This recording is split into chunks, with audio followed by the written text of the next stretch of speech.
সাহিত্যিক নিমাই ভট্টাচার্য রচিত বিপ্লবী বিবেকানন্দ দ্বিতীয় অধ্যায়।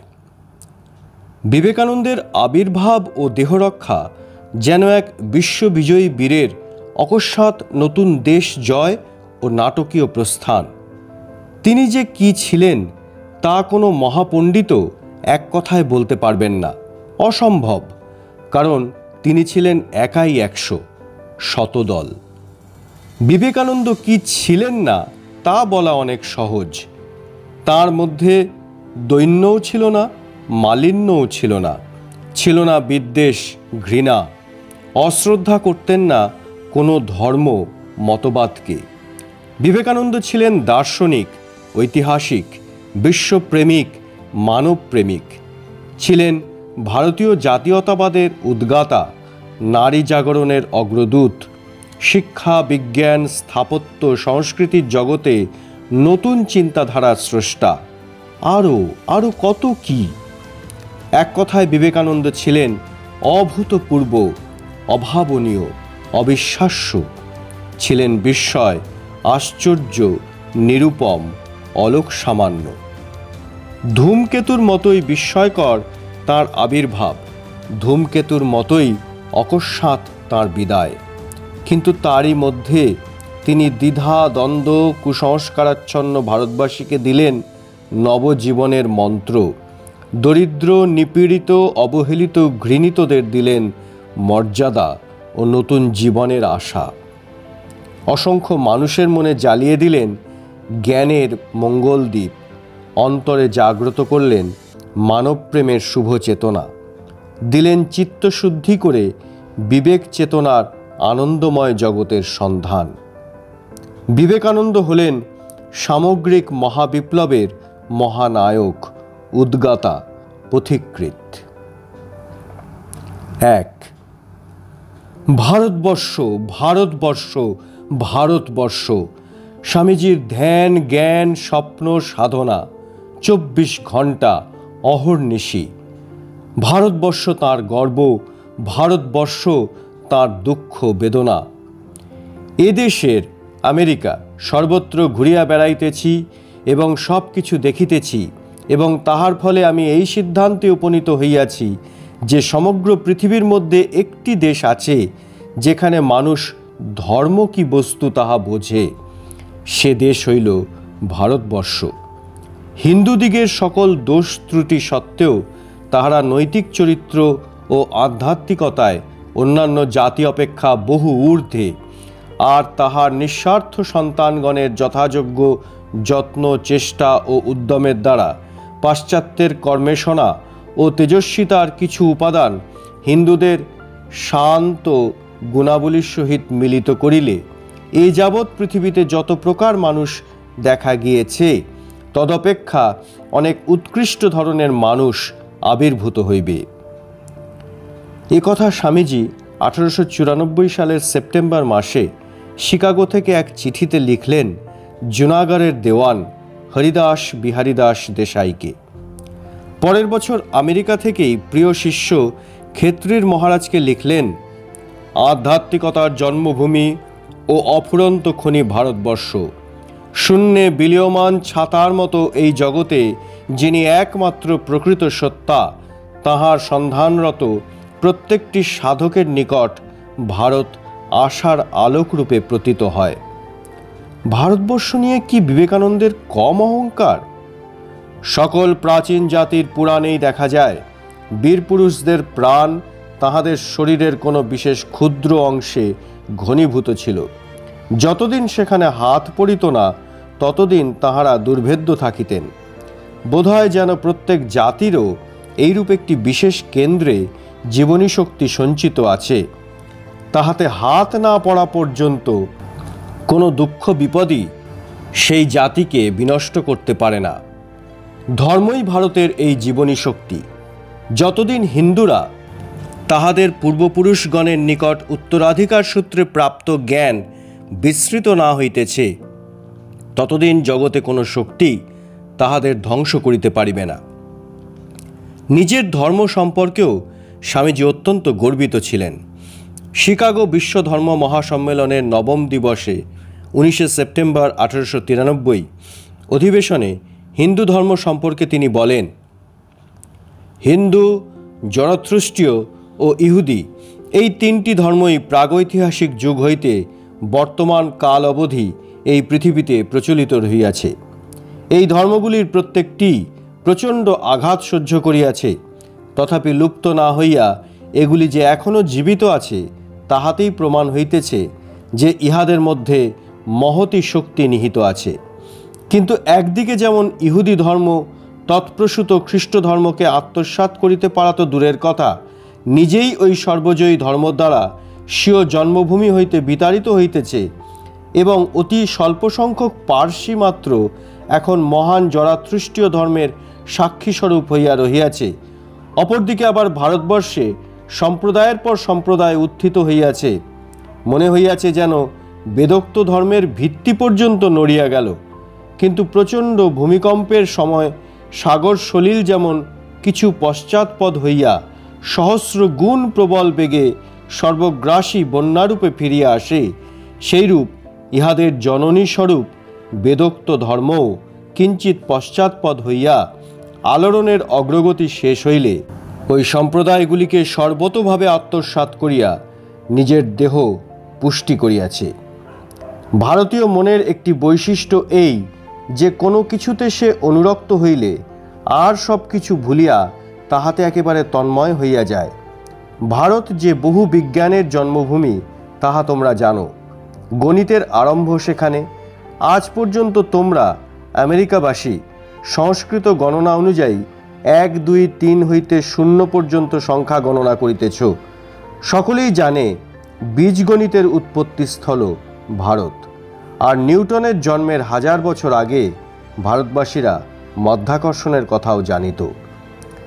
প্রায় 100 বছর আগে 8ই জানুয়ারি 1900 লস অ্যাঞ্জেলেস ক্যালিফোর্নিয়ায় বৈপ্লবিক পরিবর্তন আনার জন্য এই কথাগুলি তিনি বলেন। প্রকৃতপক্ষে বিবেকানন্দর আগে আর কোনো ভারতবাসী সমগ্র ভারতবর্ষের ধর্ম, সংস্কৃতি, ঐতিহ্য সগর্বে পাশ্চাত্যবাসীর মধ্যে প্রচার করেননি। আবার ইংরেজ শাসনাধীনে ভারতবাসীদের দুঃখ, দুর্দশা, মর্যাদা হারাবার বেদনা ও অসন্তোষের কথাও এই মহাবিপ্লবী সন্ন্যাসী প্রথম বিশ্বের দরবারে প্রচার করেন।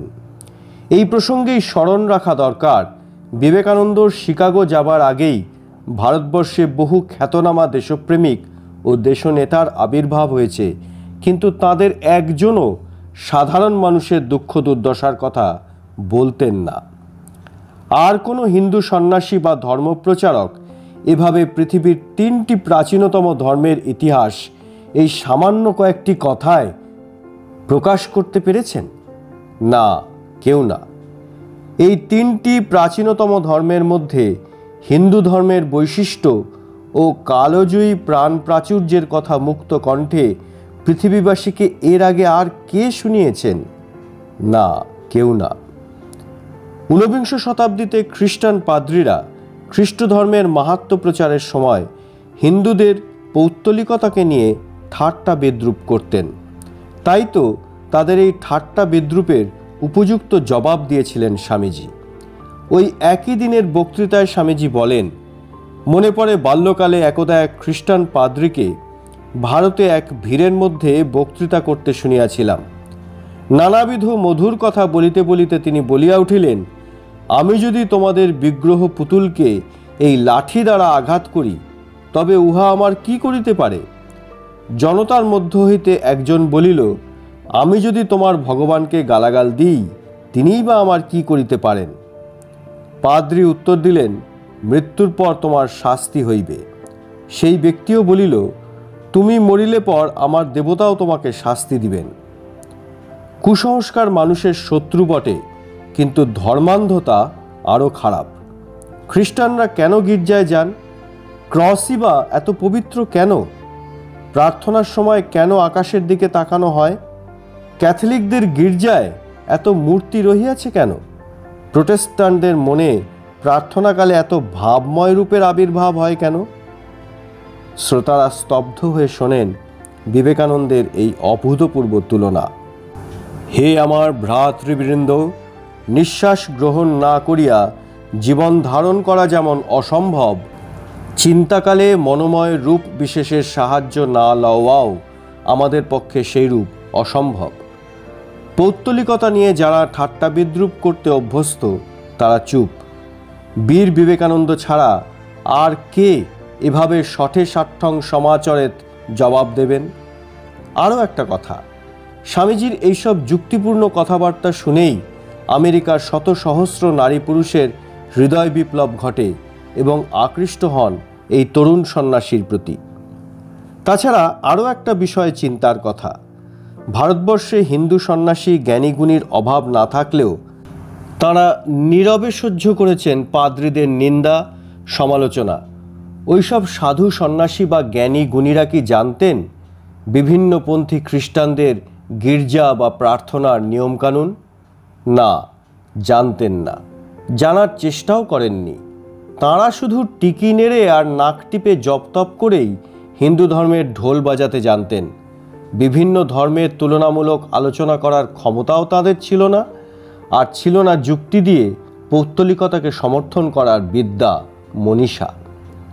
আরও একটা সুন্দর কথা বললেন বিবেকানন্দ, হিন্দুদের অনেক দোষ আছে, অনেক বৈশিষ্ট্যও আছে, কিন্তু লক্ষ্য করিও তাহারা সর্বাবস্থায় নিজেদের দেহপীড়নই করে, প্রতিবেশীর অনিষ্ট করে না। ওই বিশ্বধর্ম মহাসম্মেলনের প্রথম দিনের ভাষণের পর শ্রোতারা শুধু বিবেকানন্দের কথাই শুনতে আগ্রহী হন, অন্যদের নিরস তত্ত্বমূলক ভাষণ তাদের ভালো লাগতো না। তাই তো উদ্যোক্তাদের অনুরোধে স্বামীজিকে প্রায় প্রতিদিনই কিছু না কিছু বলতে হতো। 20শে সেপ্টেম্বর দশম দিবসের অধিবেশনে বিবেকানন্দ বক্তৃতা দেন মাত্র 3-4 মিনিটের। তিনি কি বললেন? বললেন, তোমরা খ্রিস্টানেরা পৌত্তলিকদের আত্মাকে উদ্ধার করিবার জন্য তাহাদের নিকট ধর্মপ্রচারক পাঠাইতে খুব উদ্গ্রীব, কিন্তু বলো দেখি, অনাহার ও দুর্ভিক্ষের কবল হইতে তাহাদের দেহগুলি বাঁচাইবার জন্য চেষ্টা করো না কেন? না, ওই এক ঘা চাবুক মেরেই তিনি থামেননি। ভারতবর্ষে ভয়ঙ্কর দুর্ভিক্ষের সময় সহস্র সহস্র মানুষ ক্ষুধায় মৃত্যুমুখে পতিত হয়, কিন্তু তোমরা খ্রিস্টানরা কিছুই করো নাই। কোন কোন দেশপ্রেমিক ভারতীয় নেতা ব্রিটিশ সাম্রাজ্যাধীন ভারতের অগণিত মানুষের চরম দুঃখের কথা এভাবে বিশ্ববাসীকে জানাতে পেরেছেন সেই 1893 সালেই? না, না, কেউ না। তোমরা ভারতে সর্বত্র গির্জা নির্মাণ করো, কিন্তু প্রাচ্যে সর্বাধিক অভাব ধর্ম নয়। ধর্ম তাহাদের প্রচুর পরিমাণে আছে। ভারতের কোটি কোটি আর্ত নরনারী শুষ্ক কণ্ঠে কেবল দুটি অন্ন চাহিতেছে। বিবেকানন্দ একথা না বলে চুপ করে থাকবেন কি করে? তিনি তো কোনো গুহা বা মন্দিরে বসে ভজন পূজন বা সাধনা করেই সন্ন্যাসী হননি। তিনি যে রামকৃষ্ণের শিষ্য, তিনি যে শিবজ্ঞানে জীবসেবার মন্ত্রে দীক্ষিত, তিনি যে সারা দেশ ঘুরে আশ্রয়হীন, অন্নহীন, বস্ত্রহীন নারী পুরুষ দেখতে দেখতে পাগল হয়ে গিয়েছেন। হিন্দু ধর্মের গৌরব, বেদান্তের শাশ্বত বাণী শোনাবার সঙ্গে সঙ্গে ভারতবর্ষের দুঃখের কথা সবাইকে জানাতেও বিবেকানন্দ দৃঢ় প্রতিজ্ঞ। ওই মহাসম্মেলনে 26শে সেপ্টেম্বর স্বামীজি ভারতবর্ষের অবনতির কারণ বলতেও দ্বিধা করেননি। ব্রাহ্মণের ধীশক্তি ও দর্শনশাস্ত্রের সাহায্য না লইয়া বৌদ্ধরা দাঁড়াইতে পারে না, এবং ব্রাহ্মণও বৌদ্ধের হৃদয় না পাইলে দাঁড়াইতে পারে না। বৌদ্ধ ও ব্রাহ্মণের এই বিচ্ছেদই ভারতবর্ষের অবনতির কারণ। এই জন্যই আজ ভারতবর্ষ 30 কোটি ভিক্ষুকের বাসভূমি হইয়াছে। এই জন্যই ভারতবাসী সহস্র বৎসর ধরিয়া বিজেতাদের দাসত্ব করিতেছে। তাহলে কি প্রয়োজন? আমরা ব্রাহ্মণের অপূর্ব ধীশক্তির সহিত লোকগুরু বুদ্ধের হৃদয়, মহান আত্মা এবং অসাধারণ লোককল্যাণ শক্তি যুক্ত করিয়া দিই। এই মহাসম্মেলনের শেষ অধিবেশনে 27শে সেপ্টেম্বর স্বামীজি স্বপ্নবিলাসী বিপ্লবীর মতো এক ভবিষ্যৎবাণী করেন। বীজ ভূমিতে উপ্ত হইল, মৃত্তিকা, বায়ু ও জল তাহার চতুর্দিকে রহিয়াছে, বীজটি কি মৃত্তিকা, বায়ু বা জলের কোনো একটিতে পরিণত হইয়া যায়? না, সেই বীজ হইতে একটি চারাগাছ উৎপন্ন হয়। উহা ক্রমে নিজের স্বাভাবিক নিয়মানুসারে বর্ধিত হয় এবং মৃত্তিকা, বায়ু ও জল ভিতরে গ্রহণ করিয়া সেই সকল উপাদান বৃক্ষে পরিণত করে এবং বৃক্ষাকারে বাড়িয়া ওঠে। ধর্ম সম্বন্ধেও ঐরূপ। খ্রিস্টানকে হিন্দু বা বৌদ্ধ হইতে হইবে না, অথবা হিন্দু ও বৌদ্ধকে খ্রিস্টান হইতে হইবে না, কিন্তু প্রত্যেকের ধর্মই অন্যান্য ধর্মের সারভাগগুলি গ্রহণ করিয়া পুষ্টি লাভ করিবে এবং স্বীয় বিশেষত্ব বজায় রাখিয়া নিজ প্রকৃতি অনুসারে বর্ধিত হইবে। সাধু চরিত্র, পবিত্রতা ও দয়া দাক্ষিণ্য জগতের কোনো একটি ধর্মমণ্ডলীর নিজস্ব সম্পত্তি নয় এবং প্রত্যেকে ধর্মপদ্ধতির মধ্যেই অতি উন্নত চরিত্রের নরনারী জন্মগ্রহণ করিয়াছেন। যদি কেহ স্বপ্ন দেখেন যে অন্যান্য ধর্ম লোপ পাইবে এবং তাহার ধর্মই টিকিয়া থাকিবে, তবে তিনি বাস্তবিকই কৃপার পাত্র। আর কত ভদ্রভাবে বিবেকানন্দ খ্রিস্টান ধর্মপ্রচারকগণকে সাবধান করবেন! আমি স্পষ্টভাবে বলিয়া দিতেছি, শীঘ্রই প্রত্যেক ধর্মের পতাকার উপর লিখিত হইবে বিবাদ নয় সহায়তা, বিনাশ নয় পরস্পরের ভাব গ্রহণ, মতবিরোধ নয় সমন্বয় ও শান্তি। হলের সমস্ত নারী পুরুষ শ্রোতা এই বিশ্বমৈত্রীর বাণী শুনে উঠে দাঁড়িয়ে হাততালি দিয়ে যুগস্রষ্টা সন্ন্যাসীকে অভিনন্দন জানালেন। এই যুগস্রষ্টা সন্ন্যাসী তার গুরুর পদাঙ্ক অনুসরণ করে গোঁড়ামির বিরুদ্ধে নিত্য সংগ্রাম করে গিয়েছেন। বিবেকানন্দ বঙ্গাব্দ 1304 সালে হিন্দু ধর্ম কি এক প্রবন্ধে লেখেন, সদাচার ভ্রষ্ট, বৈরাগ্যবিহীন, একমাত্র লোকাচারনিষ্ঠ ও ক্ষীণবুদ্ধি আর্য সন্তান বৈদান্তিক ধর্মের আসল মর্ম না বুঝে অখণ্ড সনাতন ধর্মকে বহু খণ্ডে বিভক্ত করিয়া সাম্প্রদায়িক ঈর্ষা ও ক্রোধ প্রজ্বলিত করিয়া তন্মধ্যে পরস্পরকে আহুতি দিবার জন্য সতত চেষ্টিত থাকিয়া এই ধর্মভূমি ভারতবর্ষকে প্রায় নরকভূমিতে পরিণত করিয়াছেন। ধর্মক্ষেত্রেও বিপ্লব ঘটিয়ে তিনি ভণ্ড গোঁড়া হিন্দু পুরোহিততন্ত্রের মৌচাকে নিত্য ঢিল ছুঁড়েছেন। ধর্মের নামে যারা মানুষকে দূরে ঠেলে দেয়, ঘৃণা করতে শেখায়, বিভেদ সৃষ্টি করে, অস্পৃশ্য বলে, তাদের সহ্য করতে পারতেন না বিবেকানন্দ। সহ্য করবেন কি করে?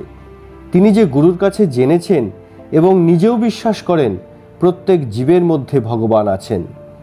মানুষকে অস্পৃশ্য বললে তো স্বয়ং ঈশ্বরকেই অস্পৃশ্য বলা হয়। এই আদর্শের জন্যই বিবেকানন্দ শাক্যমুনির গুণকীর্তন করতেন। উহার অর্থাৎ গীতার উপদেশ এক বিন্দু অন্তত যাহাতে কার্যে পরিণত হয়, এই জন্য সেই গীতার উপদেশটাই অন্যরূপে আবার মর্তধামে আসিলেন। ইনি শাক্যমুনি। ইনি দুঃখী দরিদ্রের উপদেশ দিতে লাগলেন, যাহাতে সর্বসাধারণের হৃদয় আকর্ষণ করিতে পারেন। সেই জন্য ইনি দেবভাষা পর্যন্ত পরিত্যাগ করিয়া সাধারণ লোকের ভাষায় উপদেশ দিতে লাগিলেন। রাজ সিংহাসন পরিত্যাগ করিয়া ইনি দুঃখী দরিদ্র পতিত ভিক্ষুকদের আলিঙ্গন করিলেন। হিন্দুদের গোঁড়ামি আর কুসংস্কারের বিরুদ্ধে বিবেকানন্দ নিরন্তর যুদ্ধ করেছেন। যে জাতি শত শত বৎসর যাবৎ এক গেলাস জল ডান হাতে খাইব কি বাঁ হাতে খাইব এইরূপ গুরুতর সমস্যাগুলির বিচারে ব্যস্ত রহিয়াছে, সেই জাতির নিকট আর কি আশা করিতে পারো? যে দেশের বড় বড় মাথাগুলি শত শত বৎসর ধরিয়া এই স্পৃশ্যাস্পৃশ্য বিচারে ব্যস্ত, সেই জাতির অবনতি যে চরম সীমায় পৌঁছিয়াছে তাহা কি আর বলিতে হইবে? বিবেকানন্দ এই কথাগুলি বলেছিলেন শিকাগো ধর্ম মহাসম্মেলনের ঠিক আগেই। আবার কয়েক মাস পরেই 19শে মার্চ 1894 স্বামী রামকৃষ্ণানন্দ এক চিঠিতে তাকে লিখলেন, আরে দাদা, যত্র নর্যস্ত পূজ্যন্তে বয়ন্তে তত্র দেবতা। যেখানে স্ত্রীলোকেরা পূজিতা হন সেখানে দেবতারাও আনন্দ করেন। বুড়ো মনু বলেছে, আমরা মহাপাপী, স্ত্রীলোককে ঘৃণ্য কীট, নরকমার্গ ইত্যাদি বলে বলে আমাদের অধোগতি হয়েছে। প্রভু বলেছেন, ত্বং স্ত্রী ত্বং পুমানসি ত্বং কুমার উত বা কুমারী ইত্যাদি।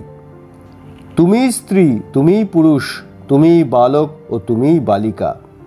আর আমরা বলছি, দূরপসর রে চণ্ডাল, ওরে চণ্ডাল দূরে সরিয়া যা, কেনৈষা নির্মিতা নারী মোহিনী ইত্যাদি।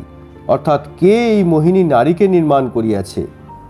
ওরে ভাই, দক্ষিণ দেশে যা দেখেছি, উচ্চ জাতির নিচের ওপর যে অত্যাচার, মন্দিরে যে দেবদাসীদের নাচার ধুম, যে ধর্ম গরিবের দুঃখ দূর করে না, মানুষকে দেবতা করে না, তা কি আবার ধর্ম? আমাদের কি আর ধর্ম? আমাদের ছুঁত মার্গ, খালি আমায় ছুঁয়ো না, আমায় ছুঁয়ো না। হে হরি, যে দেশের বড় বড় মাথাগুলো আজ 2000 বৎসর খালি বিচার করছে ডান হাতে খাবো কি বাম হাতে, ডান দিক দিয়ে জল নেব কি বাঁ দিক থেকে, এবং ফটফট স্বাহা ক্রাং ক্রুং হু হু করে, তাদের অধোগতি হবে না তো কার হবে? কালঃ সুপ্তেষু জাগর্তি কালহি দুরতিক্রমা। সকলে নিদ্রিত হয়ে থাকলেও কাল জাগরিত থাকেন। কালকে অতিক্রম করা বড় কঠিন। তিনি জানছেন তাঁর চক্ষে কে ধুলো দেয় বাবা। বিবেকানন্দ ওখানেই থামেন না। যে দেশে কোটি কোটি মানুষ মহুয়ার ফুল খেয়ে থাকে, আর 10-20 লাখ সাধু আর ক্রোড় দশেক ব্রাহ্মণ ওই গরিবদের রক্ত চুষে খায় আর তাদের উন্নতির চেষ্টা করে না, সে কি দেশ না নরক? সে ধর্ম না পৈশাচ নৃত্য? দাদা, এইসব দেখে, বিশেষ দারিদ্র আর অজ্ঞতা দেখে আমার ঘুম হয় না। এই চিঠিতেই স্বামীজি দরিদ্র অজ্ঞদের কল্যাণে তার ভবিষ্যৎ পরিকল্পনারও কিছু কিছু ইঙ্গিত দেন। এই চিঠি তিনি লেখেন শিকাগো থেকে, কিন্তু দিবারাত্র চিন্তা করছেন ভারতের কথা, ভারতবাসীর দুঃখ দুর্দশার কথা ও তাদের কল্যাণের কথা। এই চিঠির শেষের দিকে স্বামীজি তার গুরুভাইদের সম্পর্কে আশঙ্কা ও আক্ষেপও গোপন করেননি, কারণ তিনি খুব ভালো করেই জানতেন বেশ কয়েকজন গুরুভাই তাঁর মত ও পথকে সঠিক মত ও পথ বলে মনে করেন না। এই পত্র বাহিরের লোকের নিকট পড়বার দরকার নেই, এটি সকলকে বলিও, সকলকে ডেকে জিজ্ঞাসা করিও, সকলের জেলাসি ত্যাগ করে এককাট্টা হয়ে থাকতে পারবে কিনা। যদি না পারে, যারা হিংসুটেপনা না করে থাকতে পারে না, তাদের ঘরে যাওয়াই ভালো আর সকলের কল্যাণের জন্য। ওইটি আমাদের জাতের দোষ, ন্যাশনাল সিন। আমাদের মতন কুপমণ্ডুক তো দুনিয়ায় নাই। কোনো একটা নতুন জিনিস কোনো দেশ থেকে আসুক দিকি, আমেরিকা সকলের আগে নেবে, আর আমরা, আমাদের মতো দুনিয়ায় কেউ নেই। আর্য বংশ, কোথায় বংশ তা জানি না। 1 লাখ লোকের দাবানিতে 300 মিলিয়ন 30 কোটি কুকুরের মতো ঘোরে, আর তারা আর্য বংশ। তালিবানি মোল্লাদের মতো হিন্দু সমাজের পুরোহিতরা আগে ফতোয়া দিতেন সাগর পাড়ি দিলে ধর্মচ্যুত হয়, তবে ফিরে এসে প্রায়শ্চিত্ত করে পুরুত ঠাকুরদের কিছু প্রাপ্তিযোগের ব্যবস্থা করলে আবার সমাজে পুনর্বাসন হতো। অদ্বৈতবাদী বিবেকানন্দ সাগর পাড়ি দিয়েই সেই কুসংস্কারকে উপেক্ষা করেননি, এই কুসংস্কারের কুফল নিয়েও সোচ্চার হয়েছেন। যদি আমরা মনুর উপযুক্ত বংশধর হই, তবে তাঁহার আদেশ আমাদিগকে অবশ্যই পালন করিতে হইবে। যে কোনো ব্যক্তি আমাদিগকে শিক্ষা দিতে সমর্থ, তাহার নিকট হইতেই ঐচ্ছিক বা পারত্রিক বিষয়ে শিক্ষা লইবার জন্য প্রস্তুত থাকিতে হইবে। পক্ষান্তরে ভুলিলে চলিবে না যে আমাদেরকেও জগৎকে বিশেষ কিছু শিক্ষা দিবার আছে। ভারতের বাহিরের দেশগুলির সহিত আমাদের সংস্রব না রাখিলে চলিবে না। আমরা যে এক সময় অপরের সহিত সংস্রব না রাখিবার কথা ভাবিয়াছিলাম, তাহা শুধু আমাদের নির্বুদ্ধিতা, আর তাহারই শাস্তিস্বরূপ আমরা সহস্র বৎসর যাবৎ দাসত্ব শৃঙ্খলে বদ্ধ রহিয়াছি। আমরা যে অন্যান্য জাতির সহিত নিজেদের তুলনা করিবার জন্য বিদেশ যাই নাই, আমরা যে জগতের গতি লক্ষ্য করিয়া চলিতে শিখি নাই, ইহাই ভারতীয় মনের অবনতির এক প্রধান কারণ। আমরা যথেষ্ট শাস্তি পাইয়াছি, আর যেন আমরা ভ্রমে না পড়ি। ভারতবাসীর ভারতের বাহিরে যাওয়া অনুচিত, এসব আহাম্মকের কথা ছেলে মানুষই। না, এখানেই তিনি থামেননি। তোমরা যতই ভারত হইতে বাহির হইয়া পৃথিবীর অন্যান্য জাতির সহিত মিশিবে, ততই তোমাদের ও দেশের কল্যাণ।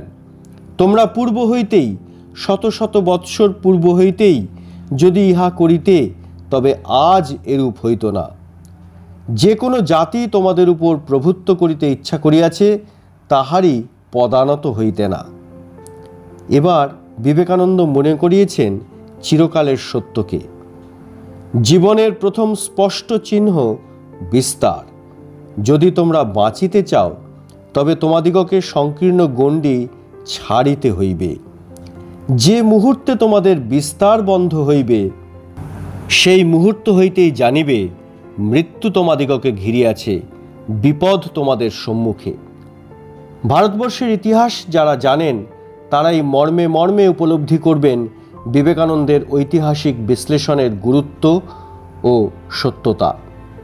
এক কথায়, ভারতবর্ষের হিন্দুদের গোঁড়ামি ও কুপমণ্ডুকতাই আমাদের অধঃপতন ও বিদেশি প্রভুদের দাসত্ব করার অন্যতম প্রধান কারণ।